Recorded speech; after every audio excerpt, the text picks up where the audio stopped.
উজানের ঢল আর টানা বৃষ্টিতে হাওর অঞ্চলে তলিয়ে গেছে ধান। চরম বিপাকে কৃষকেরা। সুনামগঞ্জের হাওর অঞ্চলে উজান থেকে নেমে আসা পাহাড়ি ঢল আর টানা বৃষ্টিতে প্লাবিত হচ্ছে একের পর এক হাওর। এতে বাড়ছে কৃষকের দুশ্চিন্তা আর পানির নিচে হারিয়ে যাচ্ছে বোরো ধান।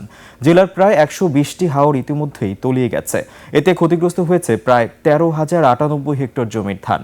হাওর পাড়ের কৃষকরা প্রাণীর সঙ্গে লড়াই করে আধা পাকা ধান ঘরে তোলার চেষ্টা চালাচ্ছেন। এদিকে নেত্রকোনায় অতিবৃষ্টি আর মেঘালয়ের চেরাপুঞ্জি থেকে নেমে আসা ঢলে রাতারাতি তলিয়ে গেছে অধিকাংশ ফসল। জেলার প্রায় 42,000 হেক্টর জমিতে চাষ করা ধানের বড় অংশই নষ্ট হয়েছে। কেটে আনা ধানও নষ্ট হচ্ছে, এমনকি মাড়াই করা ধানেও গজিয়েছে চারা। হাওরের বন্যা পরিস্থিতি জানাতে সুনামগঞ্জ থেকে যুক্ত হচ্ছেন প্রতিনিধি আব্দুস সালাম। সালাম, আপনি নিশ্চয়ই শুনতে পাচ্ছেন আমাকে। হাওরের বর্তমান পরিস্থিতি সম্পর্কে আমাদেরকে বিস্তারিত জানাবেন।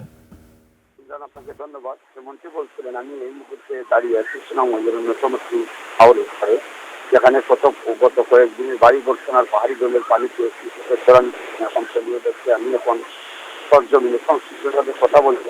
জানতে পেরেছি অধিদপ্তর সুনামগঞ্জ জেলার উপপরিচালক উমর ফারুক জানিয়েছেন, আগাম এই বন্যার হানায় জেলার কৃষিখাতে বড় ধরনের বিপর্যয় নেমে এসেছে।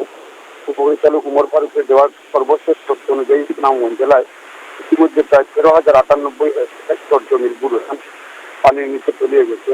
জেলার ছোট বড় প্রায় 160টি হাওরের মধ্যে প্রায় 120টি হাওর প্লাবিত হয়েছে। বিশেষ করে নিচু এলাকায় জমিগুলিতে বাঁধ উপচে পানি প্রবেশ করায় কৃষকরা এখন চরম দিশেহারা অবস্থায় রয়েছেন। তাছাড়া উঁচু জায়গায় শ্রমিক সংকটে পড়েছে কৃষকরা। প্রতিশ্রুতির পরিমাণ নির্ধারণ করতে জেলা প্রশাসন ইতিমধ্যে উপজেলায় তালিকা তৈরির কাজ শুরু হয়েছে বলে আমরা জানতে পেরেছি। এই তালিকা অনুযায়ী ভবিষ্যতে সরকারি সহায়তা প্রদান করা হবে। পানি উন্নয়ন বোর্ড আজ এক সতর্কবার্তায় জানিয়েছে যে ভারতের চেরাপুঞ্জি ও মেঘালয়ের অব্যাহত থাকায় জেলায় আকস্মিক বন্যার এক বড় পূর্বাভাস রয়েছে। আজ সকাল থেকে সুনামগঞ্জের আকাশের অবস্থা একদমই ভালো নেই। মেঘলা আকাশ আর আবহাওয়া বলে